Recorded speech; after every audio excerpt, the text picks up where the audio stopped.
भावना से हमने अभिषेक देखना था, अभिषेक करना था।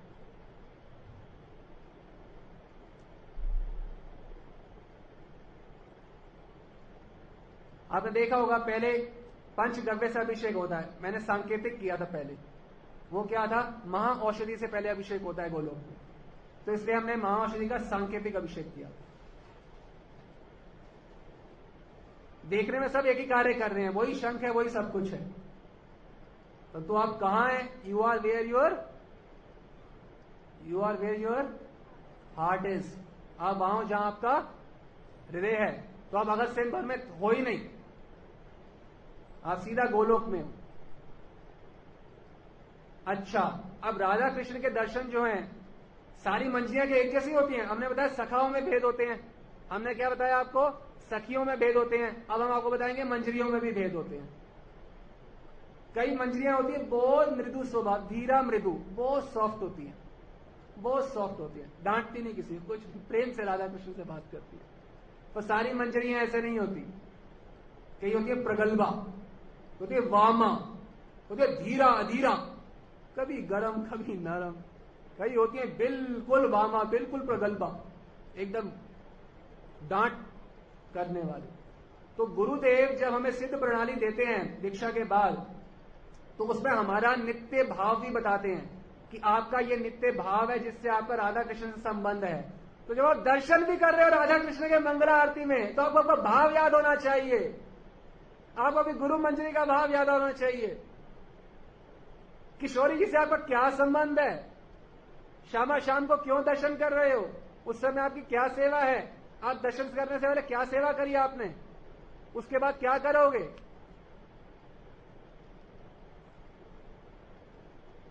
जन्माष्टमी कोई मेला नहीं है, कोई दिवाली नहीं है, यहां शोरगोल किया हो गया ना। ये तो जो ढंग से जन्माष्टमी कर रहा है उसका भाव और बढ़ता रहेगा, क्योंकि वो निकुंज में साक्षात राधा कृष्ण के साथ में है, मंगल आरती सोचता है, यहां पे नंद भवन में रह रहा है, अभिषेक कर रहा है। ये तो हमने आपको बताया कि सेवा क्या होती है जिसमें कामना की गंध ना हो। मैं सेवा इसलिए कर रहा हूं, क्यों? मुझे अच्छा लगता है। क्यों कर सकते? मुझे बड़ा अच्छा लगा जी। मैं कई बार भक्तों की बात सुनता हूं, इट वॉज वेरी नाइस। अगर माने इट वॉज वेरी बैड तो आप सेवा ही ना करते, इसका मतलब तो आपकी तो बात ही क्या है, आपको तो म्यूजियम में बिठाना चाहिए। निकुंज सेवा आप प्राप्त करना चाहते हो और अपने सुख और दुख में ही व्यस्त हो। हमें तो कृष्ण के, केवल पूरे कृष्ण के सुख में भी मंजरियां व्यस्त नहीं होती हैं, अपना सुख दुख तो बहुत दूर की बात है। राधा रानी सर्वस्व हैं मंजरियों का, सर्वस्व, और कुछ नहीं चाहिए उन्हें। प्यासे हो क्या चाहिए होता है? हाँ, मंजरियों क्या चाहिए होते हैं? मंजरियों को श्रीमती राधा रानी और उनकी सेवा के बिना प्राण शीतल करने का एक सेकंड भी कोई उपाय नहीं मिलता। वो तड़पती हैं राधा रानी और राधा रानी की सेवा के बिना हर समय मंजरी। अतएव गोपी भाव, ये है गोपी भाव, मंजरी भाव, कि राधा रानी के बिना तड़प महसूस होना। ये नहीं कि हम घर में बैठ के खुश हैं या मैं भजन करके खुश हूं, नहीं। भजन करने के अगर मैं खुश हूं तो मेरी राधा रानी के प्रति व्याकुलता बढ़ती रहेगी। अब आपको बताएंगे कि निकुंज में जो सेवा भाव है, ये तो हमने आपको केवल सेवा भाव बताया था। कोई भी कामना भगवान से मांगनी नहीं चाहिए। कभी भी भगवान से, ईश्वर से कोई कामना नहीं करनी चाहिए। ये बात ठीक है बोलना? ये बात भी अंडरस्टेटमेंट है। कभी भी ईश्वर से कामना कर रहे हैं, कुछ सोचना भी नहीं चाहिए। कामना करना तो दूर की बात है कि मेरे पिता ठीक कर दो, मेरा पुत्र ठीक कर दो, ये सब नहीं। कामना सोचनी ही नहीं चाहिए कभी ईश्वर से कि मेरा ये कर दो। डील कर रहे हो, धंधा करने आए हो, फिर से ईश्वर से, रसिकेंद्र मौली से धंधा कर रहे हैं। आपके सुख में मेरा सब कुछ है, मैं दुखी हूं परवाह नहीं, मैं सुखी हूं परवाह नहीं। आपकी सेवा प्राप्त हो, सेवा करो। आप और आप।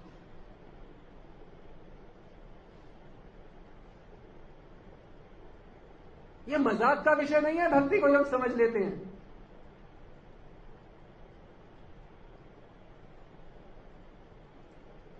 जो भगवान का नाम ले रहे हैं, क्यों ले रहे हैं? नाम क्यों लेना चाहिए?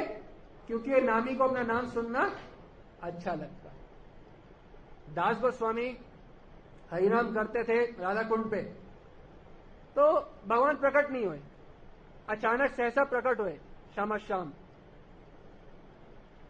महाप्रभु। उन्होंने बोला, तुम्हें क्या लगता है जो तुम नाम ले रहे थे मैं सुन नहीं रहा था क्या?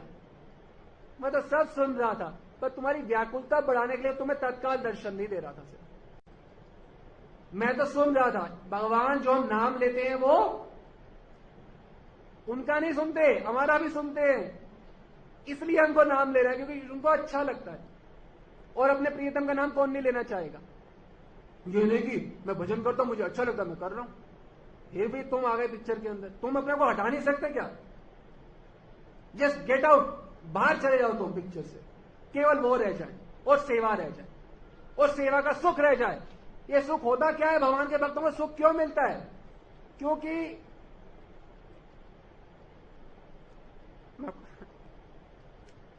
आपको मंजरी का सुख बताते, धीरे धीरे समझ आएंगी चीजें। राधा कृष्ण निकुंज में हैं, केली शैया पुष्प शैया पे हैं, और आज की क्या रसिक, आज की क्या लीला है? रसमय के केश श्रृंगार कर रहे हैं। शाम स्वामी के केश श्रृंगार कर रहे हैं। तो उन्होंने केश संस्कार किए पहले, और धीरे धीरे सखियां जो हैं अर्ध विकसित पुष्प लेके आ गई, भिन्न भिन्न प्रकार की वस्तुएं लेके आ गई श्री कृष्ण राधा रानी के श्रृंगार के लिए। तो श्री कृष्ण श्रृंगार कर रहे हैं, तो कौन कर रहे हैं श्रृंगार? साक्षात श्रृंगार रस महाभाव का श्रृंगार कर रहे हैं अपने हस्त कमल से। रसमय हस्त कमल से साक्षात श्रृंगार रस महाभाव स्वरूपणी श्रीमती राधा रानी का श्रृंगार कर रहे हैं। ये देख के राधा रानी परम प्रसन्न है, परम प्रसन्न है, क्योंकि अद्भुत कला है। जैसे हम केश संस्कार करेंगे उससे बिल्कुल भिन्न है जब श्री कृष्ण केश संस्कार मतलब कंगी करना। तो निकुंज में राधा कृष्ण ये कर रहे हैं, और कृष्ण के केश संस्कार से राधा रानी खुश हैं, और मैं मंजरी वहां पे खड़े होके ये दर्शन देख के खुश हो रही हूं। सेवा की सामग्री मैं लेके आई, मंजरी। रसमय ने श्रृंगार किया, रसमयी का श्रृंगार किया। वो दोनों तृप्त हुए, परितृप्त हुए, और ये दर्शन मैंने किया, और इससे मैं पूर्ण तरह से तृप्त हो गई। ये होती है सेवा, निष्कलंक, निष्पाप, सफेद चादर, कामना रहित। अब केश संस्कार कर रहे हैं तो राधा रानी बहुत प्रसन्न है कि कितना सुंदर केश संस्कार किया है। ये सब निकुंज की बातें बता रहे हैं। उन्होंने सोचा इतना सुंदर केश संस्कार किया है, क्यों ना इनको मैं कुछ इनाम दे दूं। तो उन्होंने प्रेम से आलिंगन चुंबन इत्यादि करा, इनाम दिया। तो उससे श्री कृष्ण क्या हो गए? अप्रकृत हो गए, मतलब कि उनमें अष्ट सात्विक विकार आ गए। तो जैसे ही विकार आ गए, हाथ पांव कांपना शुरू हो गए, तो सारा श्रृंगार जो किया था वो खराब हो गया। मैं आपको सारी लीलाएं क्यों सुना रहा हूं? क्योंकि इसमें आपका रोल बहुत इंपॉर्टेंट है। आपको सेवा कैसे करनी है ये सीखना है। अतएव गोपी भाव करी अंगीकार, रात्रि दिने करे राधा कृष्ण सेवन। जब समझोगे नहीं तो सेवा कैसे करोगे? अब श्रृंगार हुआ और इनाम मिला और सब गड़बड़ हो गई फिर से जैसे पहले थी। तो अब राधा रानी क्या कर रही है? नीला पुष्प लेके कृष्ण का ताड़न भर्सन कर रही है, उनका मजाक उड़ा रही है, उनको डांट रही है, प्रेममयी डांट कर रही है।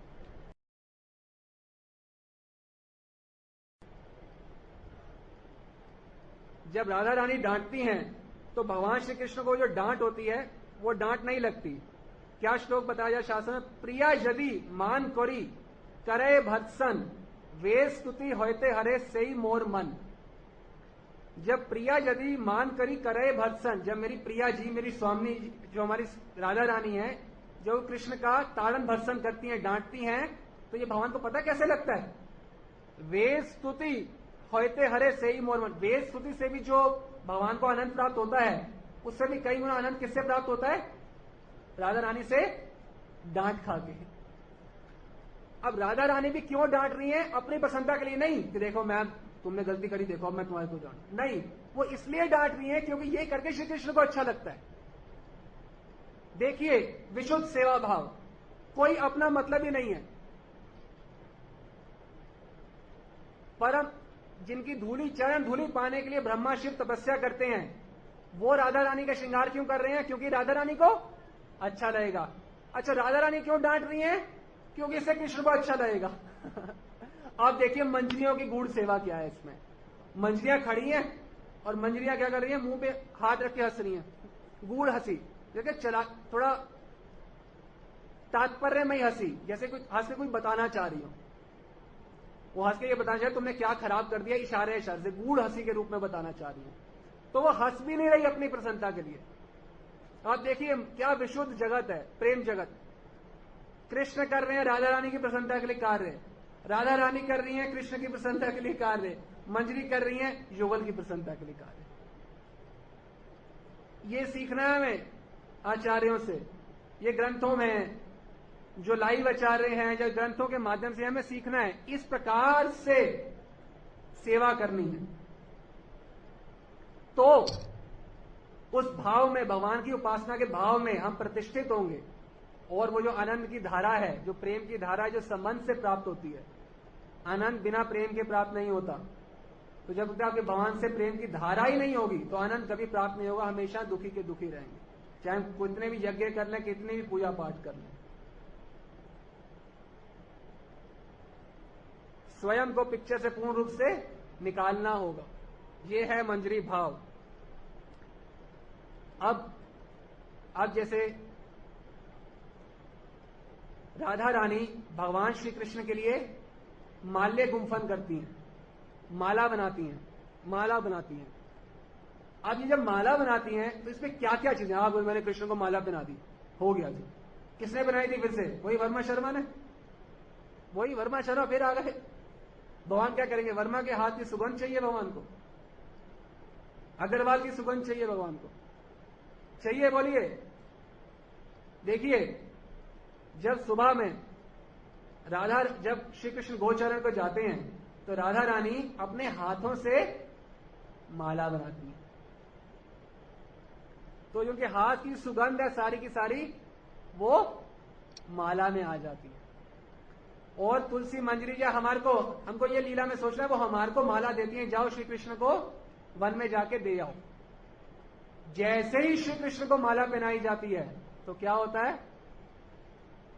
भगवान श्री कृष्ण पुलकित हो जाते हैं, उनके बाल खड़े हो जाते हैं, आनंद में विह्वल हो जाते हैं, आत्महारा हो जाते हैं। किस बात से? केवल राधा रानी के हस्त कमल से निकली हुई गंध द्वारा। तो जब भी हम श्री कृष्ण को माला पहनाएं, राधा रानी के हाथ से टच करके पहनाएं। अब देखो श्री कृष्ण का क्या हाल होगा। यह है श्री कृष्ण की वास्तविक सेवा, राधा रानी के हाथ को छू के श्री कृष्ण को माला पहनाएं। राधा रानी का एक नाम है गंध उन्दान्वित मादिता। राधा रानी के गंध उन्मादित मादिता, इसका मतलब है कि राधा रानी की गंध से, गंध उन्मादित कि राधा रानी की गंध से श्री कृष्ण पूरा अपने आप को भूल जाते हैं, मैडनेस हो जाती है। क्योंकि हाथ किस भाव से सेवा हो रही है श्री कृष्ण की? मादन भाव से। मादन का मतलब ही है विच मैडन्स कृष्णा। समझ रहे हैं बात को? क्या होता है मादन भाव? विच मैडन्स कृष्णा, जो श्री कृष्ण को पूर्ण रूप से पागल बना देता है। ये होता है मादन भाव। देखो, श्री कृष्ण का दर्शन करना चाहते हैं, कई भगवान का दर्शन करना चाहते हैं, वो होती है हद से हद, वो होती है प्रेम भक्ति। प्रेम भक्ति से वो होती है स्नेह भक्ति, फिर मान भक्ति, फिर प्रणय भक्ति, फिर राग भक्ति, फिर अनुराग भक्ति, फिर भाव भक्ति, फिर महाभाव भक्ति, फिर महाभाव भक्ति से ऊपर होती है मादन भक्ति। जो दास होते हैं, भगवान के दास, वो प्रेम भक्ति तक जा सकते हैं। और प्रेम भक्ति के बाद स्नेह भक्ति, मान भक्ति, प्रणय भक्ति, राग भक्ति, यहां तक जा सकते हैं भगवान के सखा। फिर स्नेह भक्ति, मान भक्ति, प्रणय भक्ति, राग भक्ति, भाव भक्ति, राग भक्ति, अनुराग भक्ति, अनुराग भक्ति तक जा सकते हैं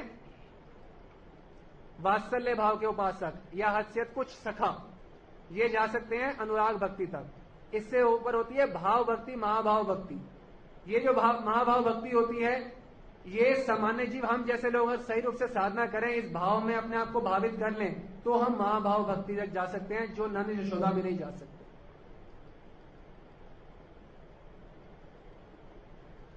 और इससे ऊपर होती है मादन भक्ति, सबसे सर्वश्रेष्ठ।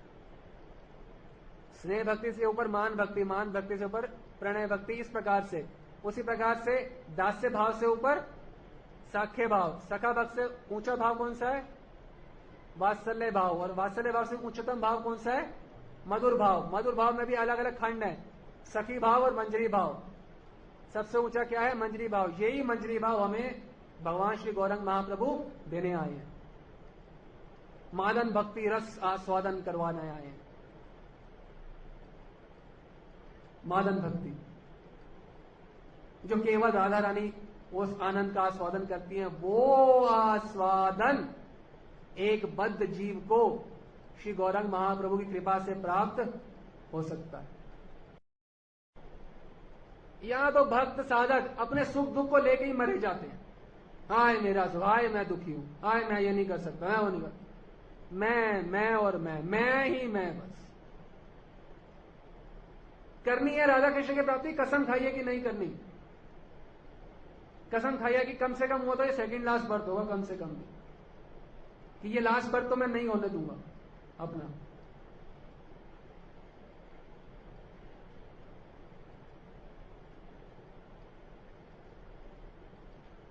आपकी प्रसन्नता, ये एक भाव होना चाहिए केवल।